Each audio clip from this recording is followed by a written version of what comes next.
And welcome back to the OHIO podcast, everybody. I am Buckeye Boggs. That's the Wild Man, Chris Wilds. We are going to talk about the Northwestern Wildcats.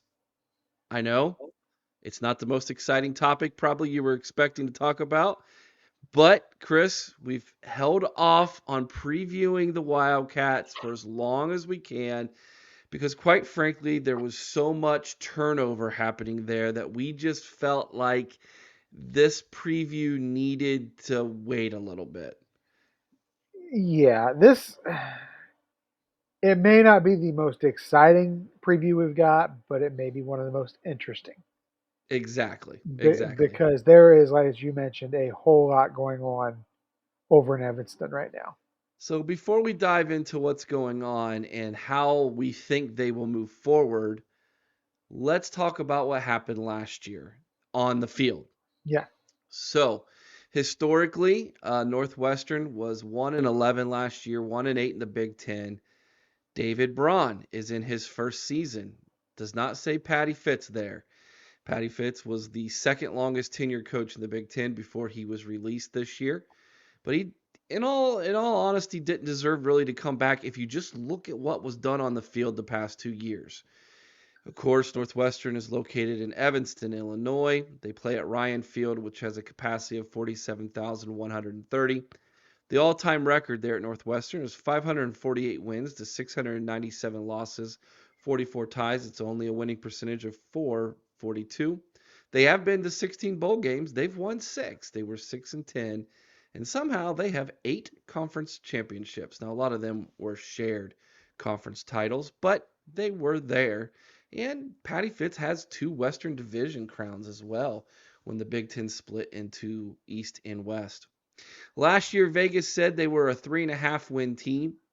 You and I, Chris, we both said take the under. I predicted 3-9. You were a little bit closer. You said 2-10. Last year, they opened the season with their lone win across the pond in Ireland against Nebraska. And from that moment on, they lost to Duke, Southern Illinois. Get ready for this one. Miami of Ohio, Penn State, Wisconsin, Maryland, Iowa, Ohio State in just what was an ugly game in a ginormous windstorm, Minnesota, Purdue, and then they just got absolutely blitzkrieged by Illinois to end the season on a literal 11-game losing streak to finish 1-11 on the season. Chris, this was an ugly, ugly year last year for Northwestern. and it should have been uglier. They shouldn't have had that first win. Scott Frost threw that game away It's over true. the pond. I mean, this was a bad team. And as I mentioned before, this is the second bad year in a row, and typically that wasn't the Pat Fitzgerald MO typically. It was usually a decent year followed by a crap year and moving forward. He had two bad years back to back. You know, I think that yes, a lot of what has happened was it led to the reason that he was fired. But Eric, I think he was on a hot seat already, and it made just this situation made it easier for a new athletic director and a new university president to cut ties with a very popular coach. Yeah, I think it gave them the excuse that maybe they were looking for to fire with cause, Yes, which he's obviously going to fight, and probably, in my opinion, maybe win. he probably will. But that's neither here nor there when previewing their team this year. Yeah, This is a football team that has some pieces coming back, but that's it.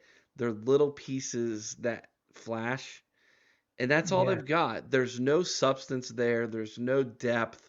I don't know of what the vibe is there in Evanston. I can't imagine that right now it's good. No. I just can't. But I will say this: I think David Braun is a good guy. Yeah. I like him, but he's in an almost impossible situation. So let's dive a little bit more into it. We've got the big banter guys and gals from the Northwestern podcast joining us. Let's turn it over to them, ask them some questions, and have them preview their school for us. And welcome back to the OHIO podcast, everybody. And as you can see, we're joined by our guest, Ashley and Dylan from the Wildcats podcast from the Big Banter Network. We're so thankful to have you guys here tonight, Ashley and Dylan. We're just going to fire questions at you guys. Nothing's out of bounds, but if something feels out of bounds to you, just say, I ain't answering that one.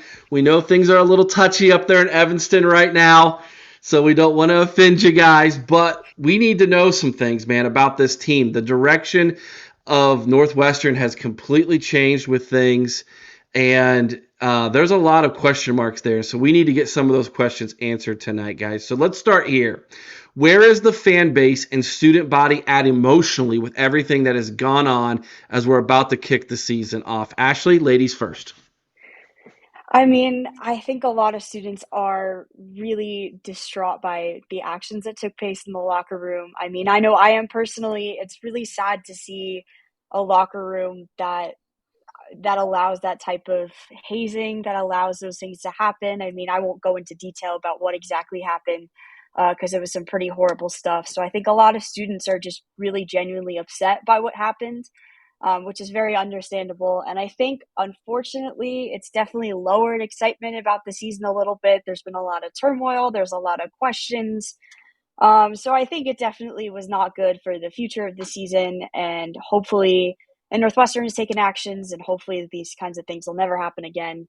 But it's definitely disheartening to see that kind of thing happen in a locker room that I mean, we all love the Wildcats, we all love Northwestern, so it's definitely upsetting, at least for me. Dylan, your 2 cents, my friend. Yeah, I mean, I completely agree. It's pretty much as a fan base, you're at probably one of the lowest points you can be as a fan because one, you're already so down on the team coming off two just back to back terrible seasons. And then to add what has happened on top of that, it just kind of ruins the whole thing because it's also almost a moral thing about how do you support a team that has Mm. happened. So I think that's a big aspect that some people might be, grappling with as well. But it's also just the fact this team was 1-11 last year and people already had doubts. And then you throw this just bombshell. And you're like, well, what is going to happen now with the team? You're firing the coach of the past, 16 years, I believe. You still have question marks about what happened because the school hasn't released the investigation yet. So there's just lots of question marks here and there. And I just think everyone is just so down about it. Mm. Yeah, Dylan, you just mentioned it. They let go of beloved coach in Pat Fitzgerald, but how do you perceive the job David Braun has done, given really the very difficult circumstances in which he's taken over this team?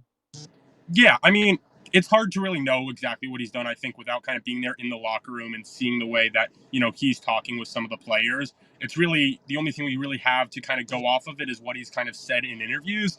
Um, the one thing that has kind of stuck out to me was the other day, the coaches were wearing these shirts that said Cats Against the World and had the number 51, which is Pat Fitzgerald's number. And David Braun kind of responded to that, basically saying, like, look, they're all open to, what they want to think and their free speech. And I personally hated that quote. I was very kind of against that. I did not really think that the coaches wearing those shirts were appropriate, and I think the way David Braun handled that wasn't the best choice of words that he could have used, basically when responding to that. But besides that, it's kind of hard to really figure out exactly what is happening, especially without any games being played. So I'm just kind of wait to see. I guess I would say when it comes to David Braun, but so far not the greatest in the world. Ashley, your thoughts? I'm kind of on the same page as Dylan here. I mean, it's hard to tell. We haven't seen anything on the field yet. And I think that's really where we're going to be able to tell how well he's doing and how well he's adjusting is when the season starts. But like Dylan said, it's really been what he's said in interviews that we have to go by. And I think he's done kind of the best with what he's been given. I mean, I agree with Dylan about the t-shirt thing. Like, that really wasn't the response that I think I was looking for as a student at Northwestern, from David Braun. But he's put a lot of emphasis on student wellness right now and student athlete wellness right now at Northwestern, which I really do think is the most important thing for our players at the moment. So I'm really happy that he's emphasizing that's important to him. And he seems to have a lot of faith in his team. He said that his goal and on Big Ten Media Day, he said his goal is to win the Big Ten West Conference and to win a bowl game. And I would love to see that. So if that happens, that would be great. I'm really glad he has that ambition. But yeah, like Dylan said, it's really just wait and see at this point and wait for that first game and see how well we do and see how he performs.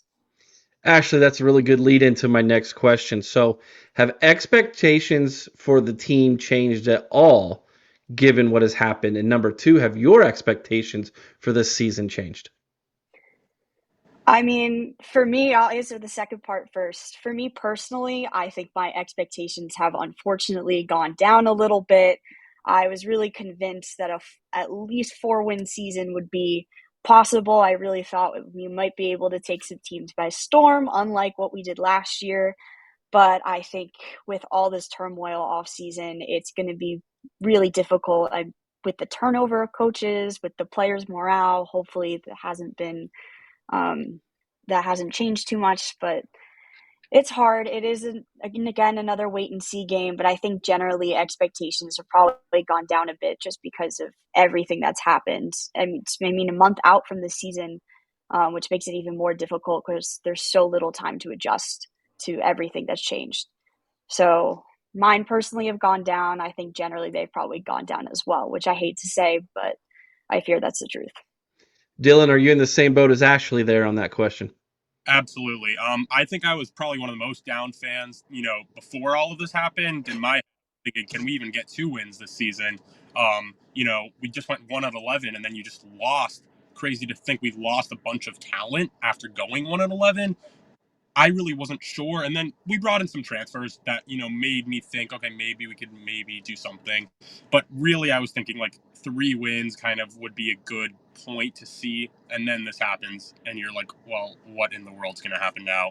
My expectations at this point, I don't have any. I think that's the best way to say it. I just don't have expectations because I'm just really completely wait and see what is going to happen because it's hard to kind of prove anything at this point. Right. Hey, so expectations are down. So where does the school sit on the building of the new football stadium?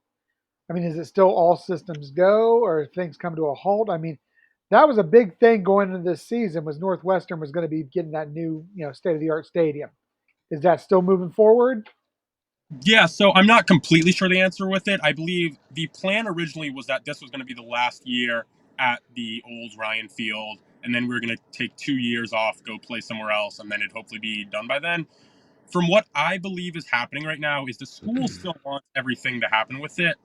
However, I know that there's still government issues that are arising. It's been honestly a really polarizing issue in Evanston, where a lot of the residents of Evanston don't want the stadium being built because of concerts and stuff like that. You walk around Evanston, you'll see signs that are saying like "just say no to the stadium." So that's a big issue with it. I was just reading something exactly. I don't know 100%, but the city of Wilmette, which is one of the neighboring cities of Evanston, I believe their city council or something, or their commission for this type of thing, voted against the building of the stadium. So it's still really polarizing. I don't think they've started building anything like just yet, but that's around what I've seen. Ashley, you hear anything different? Honestly, I don't think I have any more new information to add besides from what Dylan said. I haven't heard, I was looking up stuff today. I haven't really seen any information either way. I know it's being privately funded by the Ryan family and it's a Ryan family initiative. So that might have some sort of impact as to how the situation, especially with everything that just happened, is going to move forward. Um, but honestly, I'm not entirely sure what the future of the new stadium is. So still TBD. Hopefully we'll see soon, or they'll come out with some sort of information shortly. If that thing's being funded by a family, that's a good family to know. You might That want to get to know them. Just Yeah. oh my god. basically everything athletics related when it comes to Northwestern. Wow. Sounds like the Lexner family in So Columbus we there, got Chris. Wexner and Schottenstein, and Yeah. they got the Ryans. And the Reicherts. All right, let's turn our attention to the football field, Ashley. Who are some players that fans need to know that the Wildcats can kind of put on the programs as here's our leaders. Here's the guys you can hang your hat on. They're good players. I think our leaders right now, we really need our seniors to step up, or the guys that have been around for a while. Especially, I know I keep saying with everything going on, but I really do think it's going to have a big impact on our season or this upcoming season. So I think we need guys like Ryan Holinsky. We need guys like Raymond Nero. We need guys like Marshall Lang, like people that have been around for a while, that are starters, that kind of know how this works, know how the game works. We need them to step up and really lead our team this year. Yeah, that's what I'm looking for. I know we have some transfers, but with all this instability, we need the guys that have been around to step it up. Dylan, who the captain's going to be, you think? I don't know exactly who the captains are going to be off the top of my head. I know who were the three guys that we just sent to media day. I believe it was Bryce Gallagher is a name to probably look out for. He's going to be top at linebacker. I don't remember the other two off the top of my head. Bryce Gallagher's, I feel like, got to be one of those guys. The other one who I'm just ready to see play is Cam Porter. Last year it was all about the Evan Hull show at running back for Northwestern. He was awesome. He was like one of the only things to kind of look out for. I got to feel like it's Cam Porter this year at running back, who's going to be kind of just the one fun thing to watch as a Wildcat fan. At receiver, transfer AJ Henning from Michigan is the other option because we really didn't have wide receivers last year. And then I believe Malik Washington was our leading wide receiver, and he ended up leaving. So those are kind of the guys who I'm thinking to look out for. Okay, well, let's focus on wins and losses, specifically in this context. How many wins will Braun need in order to secure his spot as the head coach at Northwestern long term? Ashley? I'm thinking, considering our last two seasons and how poorly we've done, and considering that Braun has not had a lot of onboarding time, I'm going to go if he gets 4 or 5, that spot will be open for him next year as well. I don't think we need a lot of wins from Braun, although I would love some, but I think he's going to need us. He's going to need to beat teams that in theory we should beat, and he's going to need a couple surprise wins. Dylan? I think this season's a lot less about the wins and losses, and will almost ride more on how does he handle this locker room. Now, if he came out and got us to a bowl game, I think that would probably keep his job unless he completely was terrible with the way he handled the locker room. But I really think that that's kind of the more important factors. How are you going to lead this team? Because what we really need is a true leader that's going to know how to steer this boat. So, you could say 5 wins maybe, but I do think that the leading aspect is more important this year. Northwestern is actually one of the original Big Ten schools. They were part of the Big Ten before Ohio State was, actually. Little fun factoid there for you. Them and crosstown rival Chicago, which doesn't no longer have a football team. But that being said, what is your thoughts, Dylan, on Big Ten expansion and college football realignment? Yeah, so I was generally in favor of expansion until it got to this crazy East-West thing. I think that, improving the competitiveness of certain conferences would always be a good thing, and adding more schools that add more money, never an issue. However, when you're talking about realignment, you're talking about more than just football. You're talking about every sport as a whole. And this whole East-West thing, you're making smaller teams that are playing on weekdays, have to travel 2,000 miles across the country. I don't like that. I don't agree with that personally. That's my biggest issue with realignment. If we were talking strictly for football, where you're playing once a week, you're playing on weekends, and you can kind of deal with that, and you're basically flying on your own chartered plane, I think that'd be fine. But that's my big issue at this point is, traveling for other teams besides just football and kind of basketball as well. That's kind of my opinion. I do kind of like the schools that the Big Ten has brought in when it comes to football. I think it's going to make it a really fun conference to kind of look out for and watch once all these schools are in. I'm really excited to be able to watch Northwestern, play some schools that I would have never thought that we'd get to play. I'm excited to go travel to some away games, travel over to California and see those games. But for the other types of teams at Northwestern and just every school in general, not the biggest fan of it for that reason. You're not looking forward to the Northwestern Washington 10:30 p.m. kick time Eastern there. Not really. Not really. Ashley, what are your thoughts on Big Ten realignment and stealing some West Coast schools? No, I think Dylan's been inside my head a little bit because I can't disagree with anything that he said. I mean, um, I have some friends that have been shaking their head at, having to travel on their swim team, travel to California during the week, or teams like baseball and softball that have games almost series is almost every day. You know, thinking about student athlete wellness, I think right now is so important, and student athlete wellness is just not accounted for with Big Ten expansion, and the decision to expand was just not made with that in mind, which disappoints me a lot, considering how important that is. Um, but like Dylan, I'm still really excited about the opportunity for Northwestern to play some of these new teams, like go California games. That's super exciting for the program, and I think that I don't know. I'm really excited to see where this goes. I'm excited for Northwestern to kind of move forward, play new teams. I'm a little bit disappointed at the student athlete experience aspect of it.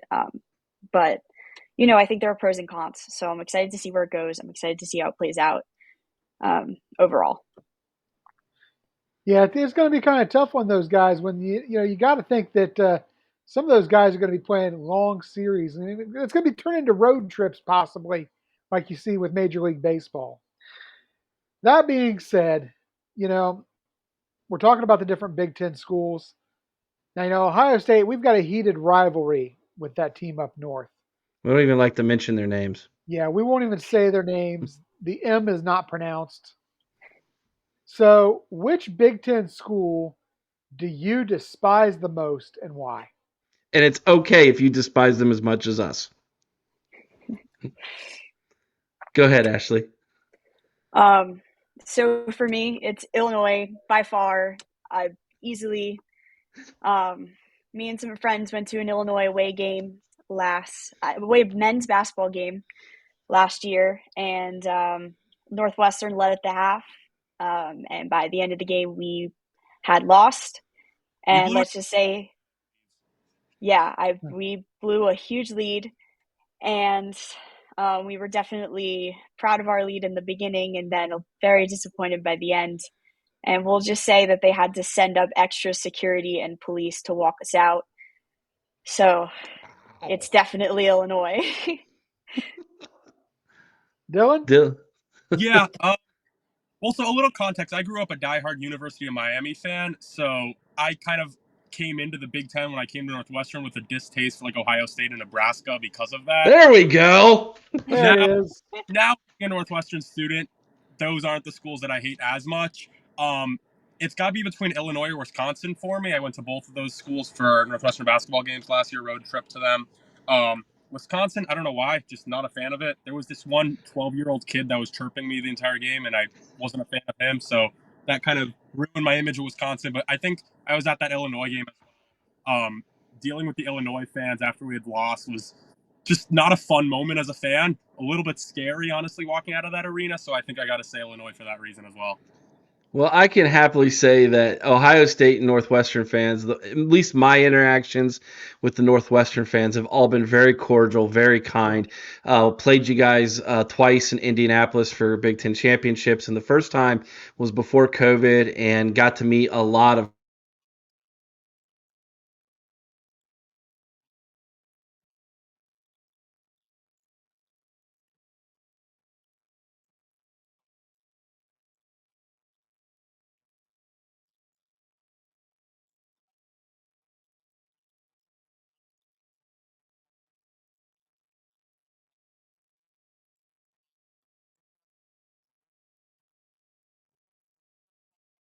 where can we find it when it does, guys? Where can you find it? I guess we're still working on that technically, but we are planning on recording Wednesday. So whenever we get that edited and up, hopefully sometime this week, I guess follow our social medias and we'll be posting where to find it there. What's our Twitter at? I think our Twitter at's probably just at the Wild Chat. Ashley made it, Mm-hmm. so yeah, that's Yeah, it. no, Oh, it's at the Wild Chat. All the information can be found on the Big Banter website as well. So as soon as that first episode drops, if you go to the Big Banter website, the link to find it will be there. All the information will be there, along with some fun little bios about me, Dylan, and our other co-host Adam, who couldn't be here today. So we're super excited to get started. We're super excited for the season, and thank you all so much for having us. You are so welcome. That's bigbantersports.com. Go down the Northwestern link. You'll see their pretty pictures and feel free to learn more information about them. Click that link. Follow them on Twitter. That would be or X or Twitter X or the Twitter. We're not calling it X. okay. The the social media site formerly known as I don't know. But anyways, guys, have a great season. We're pulling for you. We really are. We want to see Northwestern. Like I used to be little secret here, and Chris knows this. I was a big Pat Fitzgerald fan, man. He had a serious bromance with I had a man crush on that guy. I was pulling for him to be the next coach. I thought that guy was really great, and I always kind of secretly pulled for the smart kids from Chicago, and so now here you are. So it's gonna. I know it was rough news. It's been rough news all summer, but we're pulling for you guys. We hope things turn around for you as long as you don't play us. Thank you. Thank you. Have a good season, guys. Thank you so much. Thank you for the wild chat from Big Banter. All right, Chris, here we go. Let's take a look at who we think is going to be the projected starters for Northwestern in 2023. At quarterback, you have Ben Bryant. He is a senior and he is a transfer. Now that could be good or bad, Chris, in all honesty, because Yeah. I mean, you could strike gold, but at the same time, it could be like a swing and a miss there. But yeah, he's back, and then you're trying to replace Evan Hall, who was one of your better Yeah. players at running back. Really did well against Ohio State last year in the windstorm. Cam Porter's a redshirt junior who's going to get, I think, first crack at that. Peter Skoronski is no longer on the offensive line. He was, I believe, a first-round draft pick, Chris, if He I wasn't. recall correctly. Yeah, he's actually blocking for Justin Fields this year over in Chicago, I believe. Yeah, I'm sure Justin's appreciative of that. Um, Absolutely. so there's that. But the offensive line, it's going to be pieced together. You got Ben Rather, senior, Dom D'Antonio's a redshirt senior, Josh Prabe is a senior.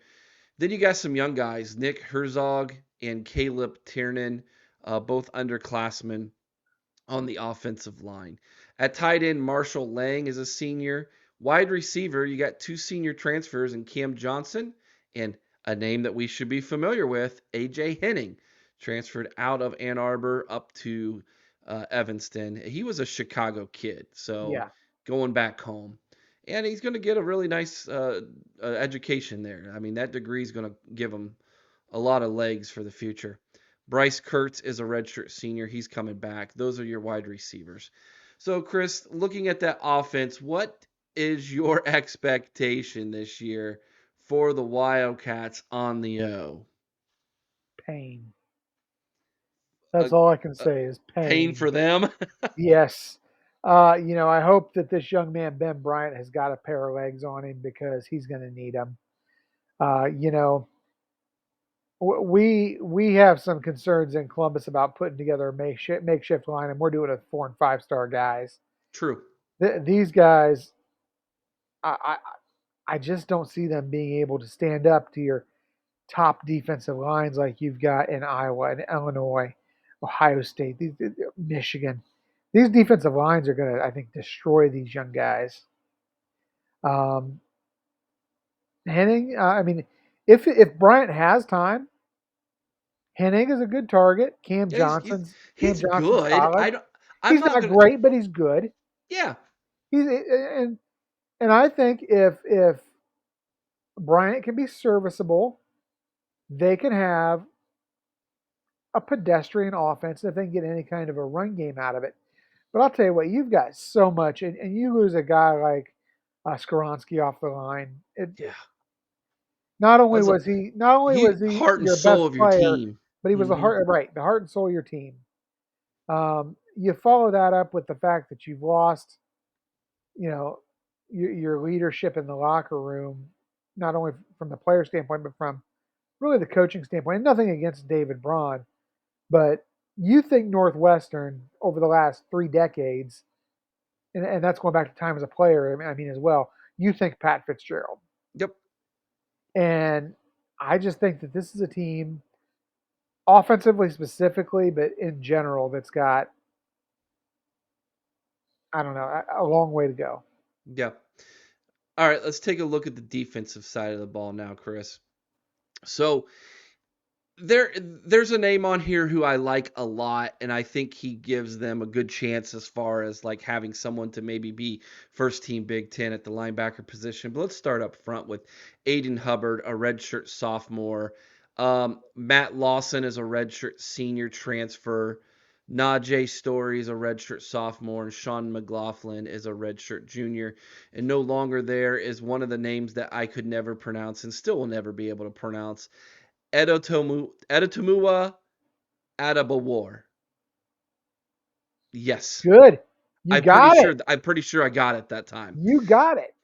Yeah, it only took me about 4 years to figure that out. And now it doesn't mean anything. I like Aiden Hubbard. I think he's got a good future there, but this defensive line, it's pretty weak. Xander Mueller, redshirt junior. Rod Hurd, the second's a redshirt senior. And then the best player on the team, Bryce Gallagher, redshirt junior, has a chance, in my opinion, to be first team Big Ten. He's going to get a ton of tackles. That defensive line is not very good. Bryce is going to end up with 120, 130 tackles or more this season. They're going to be out there a ton. Yeah. So he's got a chance to really stack up some huge numbers, which I think will give him a chance to become a first team All Big Ten. At the cornerbacks position, you got Theron Johnson, a redshirt sophomore. Garnett Hollis Jr., redshirt junior.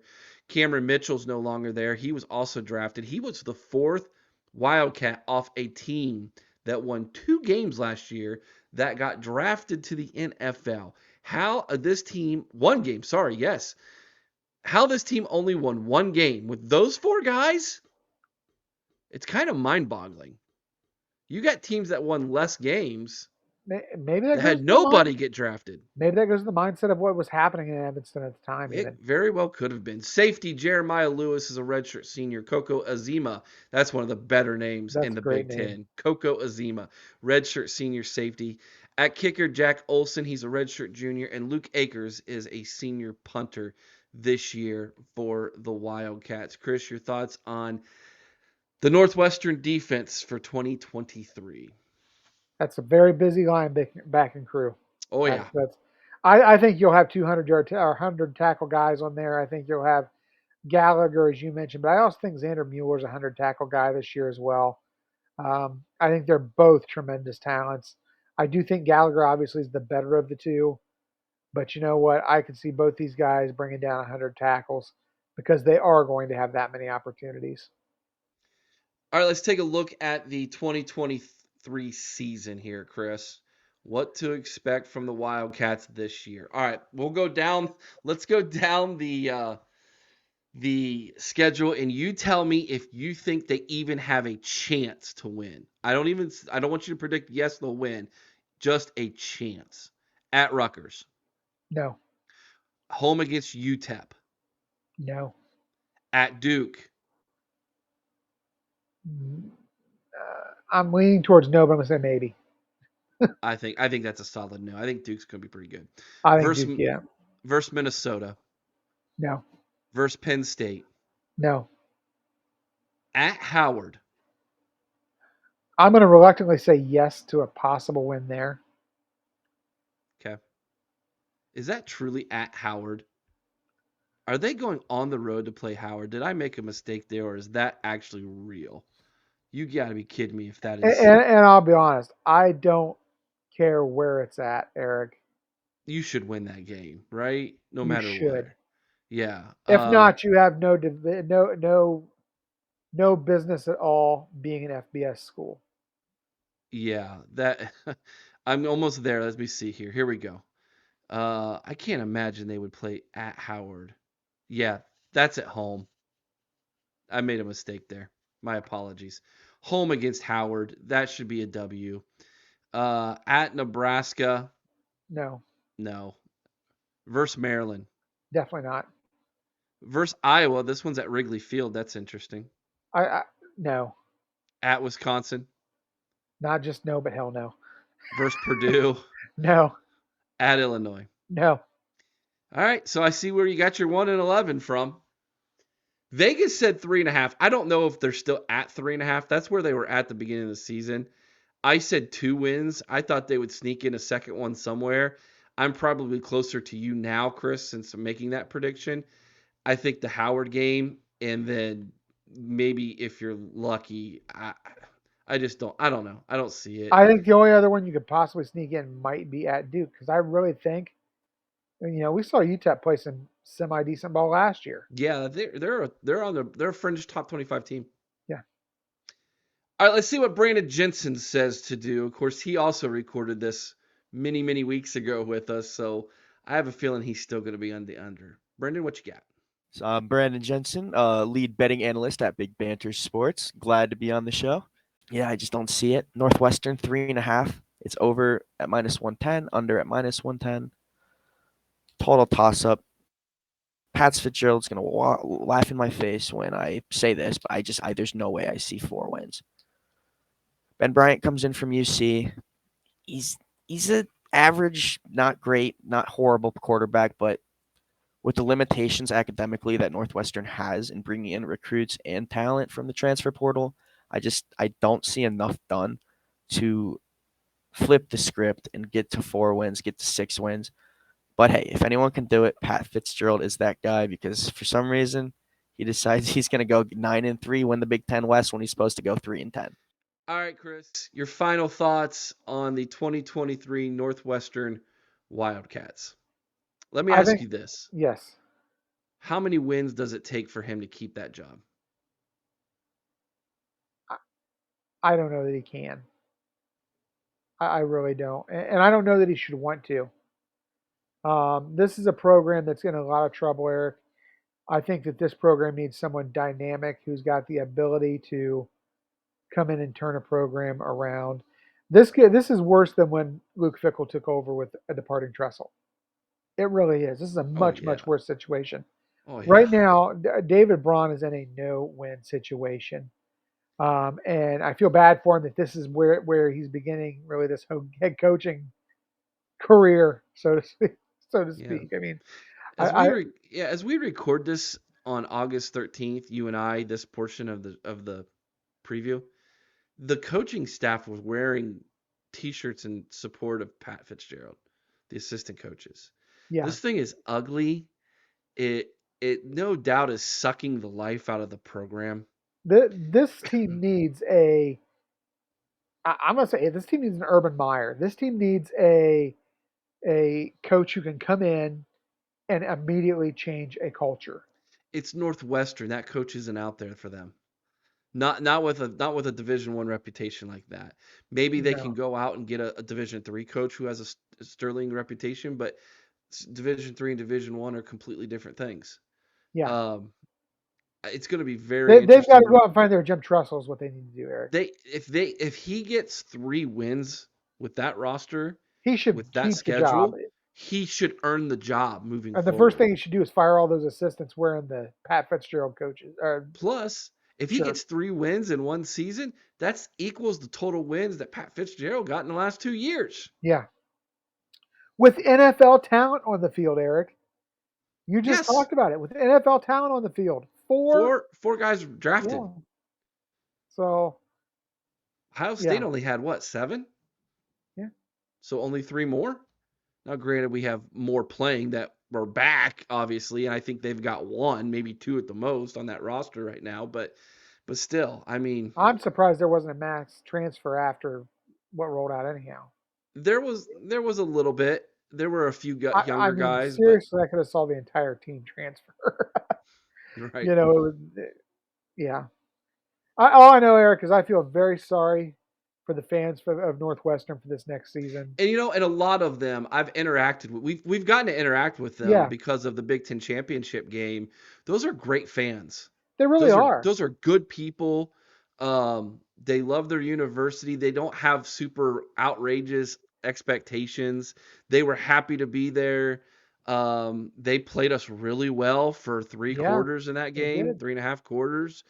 The last time we played them there, well, actually both times, in on all honesty, because it was the COVID year when we played them, so no one was Right. there, and it took an amazing second half. It took an amazing game, Yeah, it took breaking the a all-time rushing record yeah.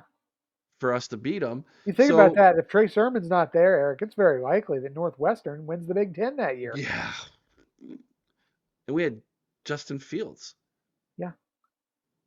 right? Wasn't that a Justin? Yeah, Yeah, that was that, Justin that was the Fields. game he played with the flu, wasn't it? Yes, and we Yeah. and then yeah, because then you had Clemson in the first round. We beat them. Anyways, we're getting Anyhow, off yeah. topic. Like, share, subscribe. You're a Northwestern fan. We love you. We're actually rooting for you, believe it or not. I would love to see Northwestern upset like in Iowa.